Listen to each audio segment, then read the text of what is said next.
everyone, my name is Lauren Mendelsohn, the host of Our Strength Within, where I'm trying to bring a community together who struggles with invisible illness, and a big component of that is our caregivers. And so I wanted to invite my brother here to share his perspective about what it's like being a caregiver. When I have a seizure, I black out, and so I don't know what happens during a seizure afterwards and what you go through every day. And so if you want to introduce yourself and share kind of how you feel, and then we'll just go from there. I'm Ryan Mendelsohn, twin of Lauren. Went to UCF, financial advisor, and just glad to be here to express kind of my view from seeing all the seizures in the past. And so just so you know, for 30 minutes, we've been trying to start this video because I think we came to the conclusion that talking about things that aren't normally talked about or sometimes are uncomfortable conversations, we react differently. And for us, we laugh. And so it reminds me of when we were in synagogue and we were sitting at the front and we couldn't stop laughing. There was like 4 of us together and we couldn't stop laughing. And we got in so much trouble. And so for this, it's just more about sharing your perspective and bring comfort to people going through epilepsy. Yeah, well, I think the biggest thing with just invisible illnesses is nobody knows what you're going through.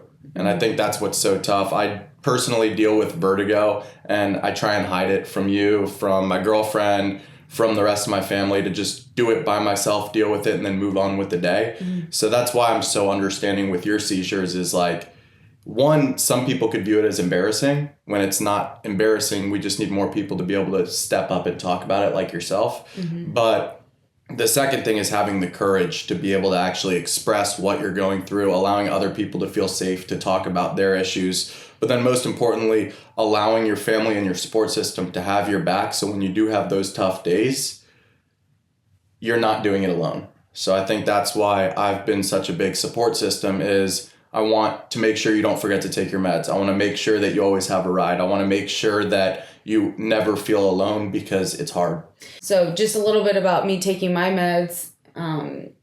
We both went to UCF and we lived either a floor or a building apart throughout all four years. And you text me every morning, every night, took meds, ?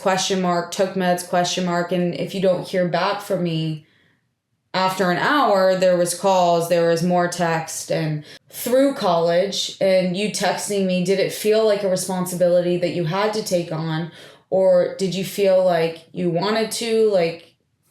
Yeah, no, it definitely didn't feel like a responsibility. It felt like something that I had to do as your twin brother, in the sense of I wanted to do it, right? Like, you really start to gain perspective when you go through something like that, or at least when you're a family member of someone that goes through something like that, because it just shows, hey, when you have a small little issue or when something's bothering you, it's like there's so many bigger things that are more important.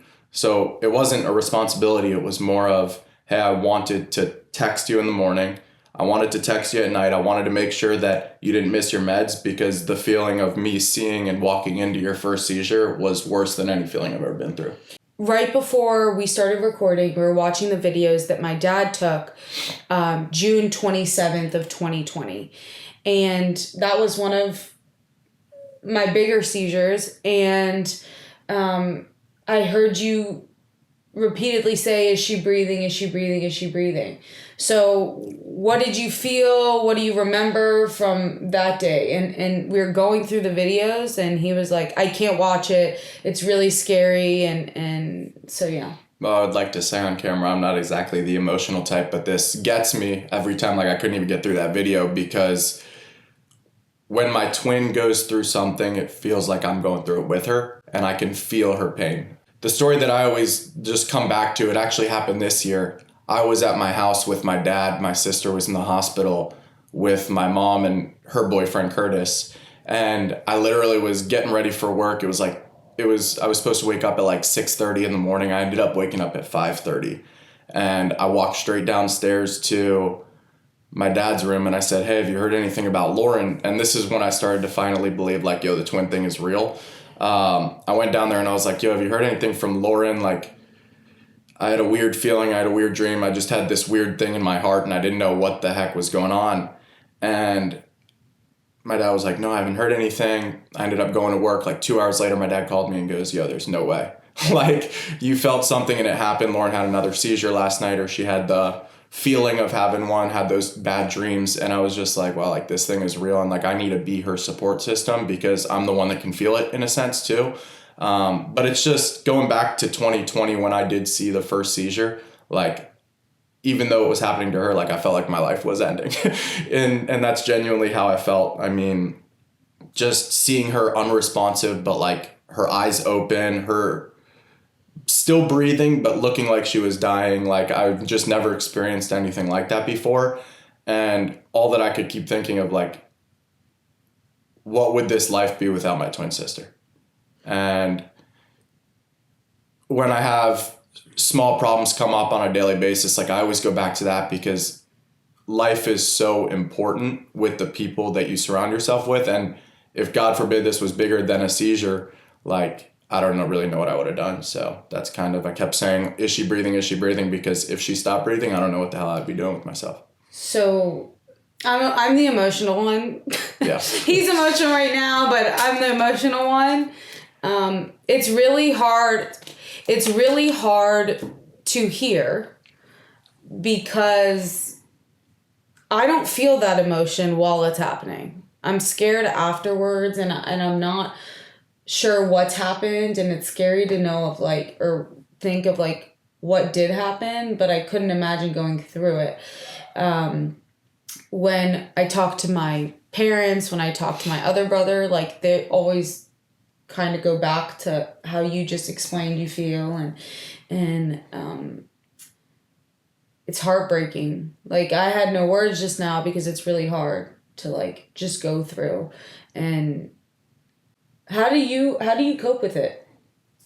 Yeah, I think early on, and I want to be as open and honest on this podcast as possible, I really just did a great job of deflecting. And I would always be like, hey, how can I keep myself busy? How can I make sure that I hold her accountable and hold myself accountable to texting her about her meds? But I've just always been the person in the past to say, hey, if it's a tough time or someone's going through something, let me just get away from the situation and try and, like, eliminate myself from the situation, because it was just hard. And, like, I never really liked getting emotional. I never really liked talking about my feelings. I never went to a therapist, nothing like that. And then when I realized, hey, I'm actually so much stronger when I'm facing the tough times and facing the challenges and being able to be present when people are going through things that I care about and love. I've just always been big on accountability and holding myself to making sure that my sister is in the best position possible, as well as me. So we're talking about how you feel and your perspective on being a caregiver. Someone going through vertigo, how can I and other people who have someone going through vertigo support you? It's tough, right? Like, and it kind of goes back to, we're in the same line of work. It kind of goes back to our line of work in the sense of, like, hey, we meet with 5, 10, 15 people every single day, and you never really know what people are going through. So my biggest thing, especially since seeing your first seizure, is don't assume what people are going through. If someone's mean or if someone is being extra aggressive to you, whatever it may be, just walk away, give them their time, and then come back and see how you can be of support to them. So when I been on the phone a couple times, Lulu says to me, Lauren, if someone yells at you or something like that, it is not you. Unless it is you, and then you know what's going on, but usually it's not you. Mm-hmm. And so don't take it personal. Mm-hmm. I used to wake up when I was on a medication. I was on 2, now I'm on 1, but for a year I just woke up on the wrong side of the bed.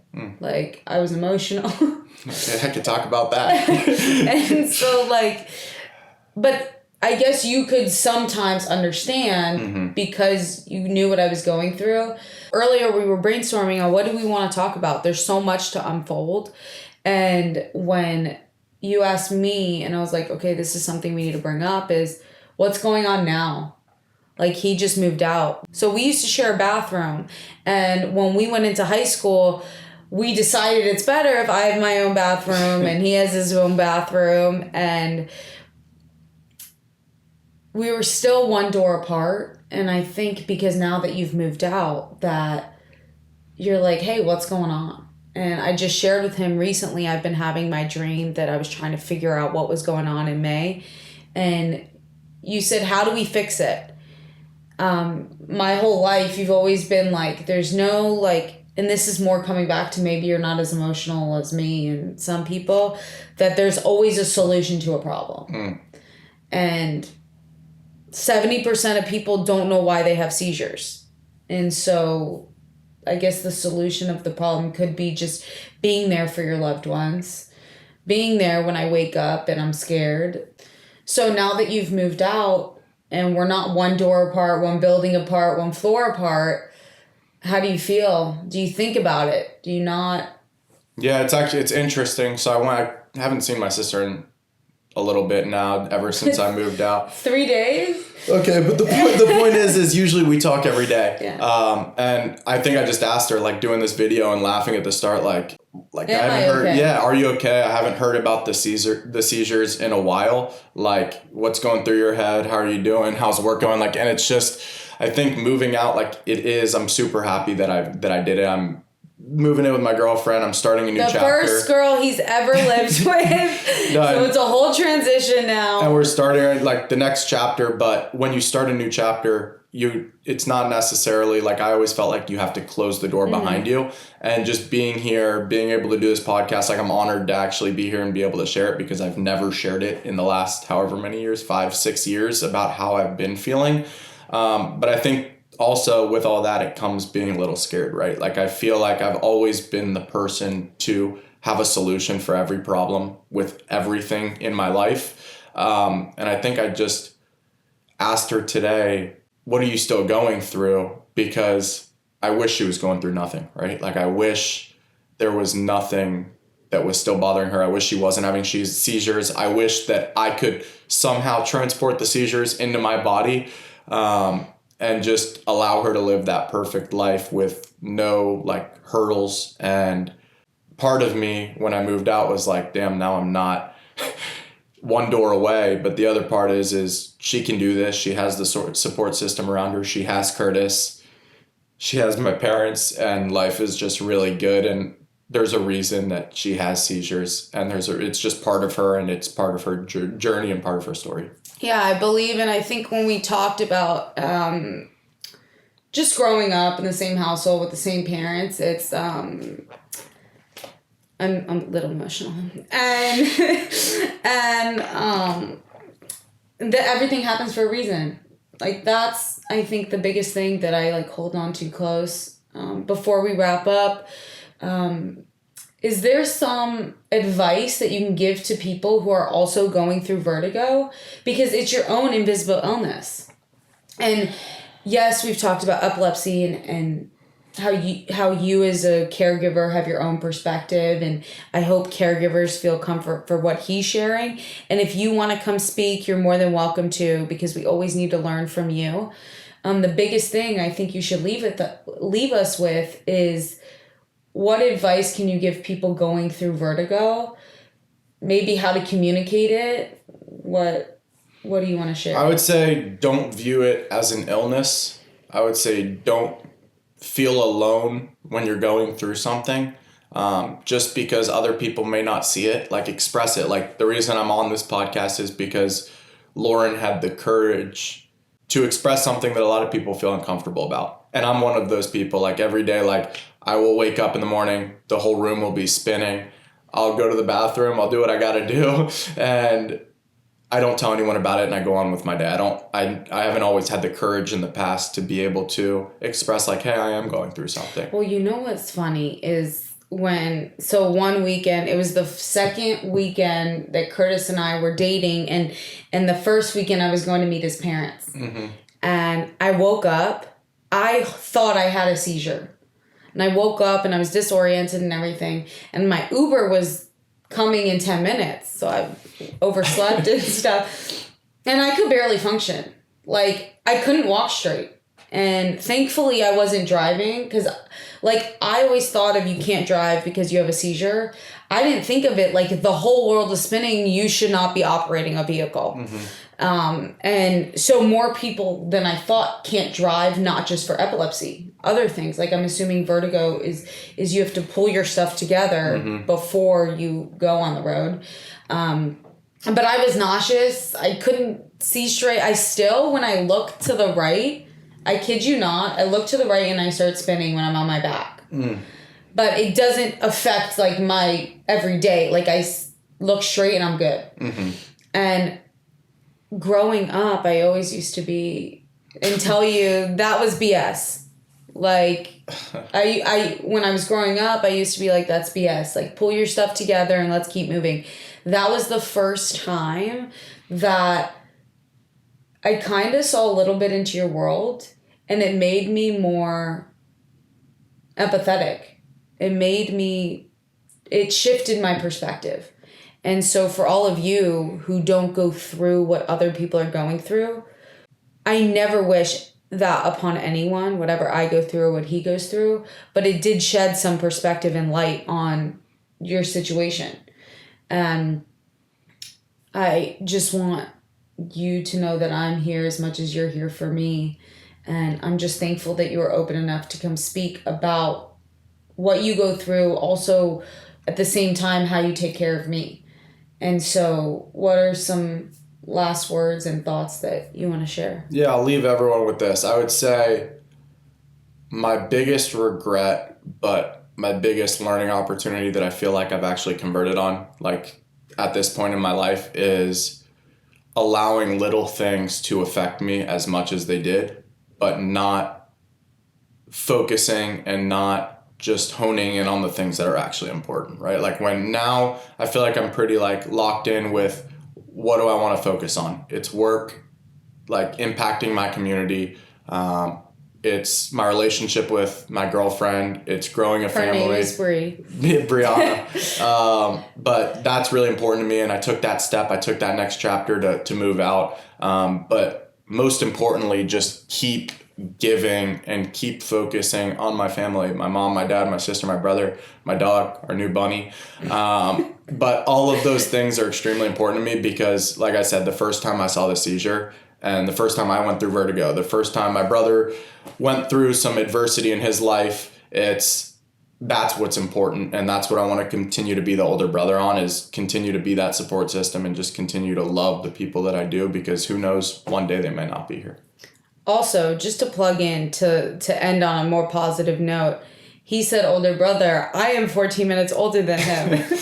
So yeah, but again, thank you for coming and being so open. And I'm looking forward to sharing more about my journey while also talking to more caregivers and making sure that I'm here for the people that go through what I go through.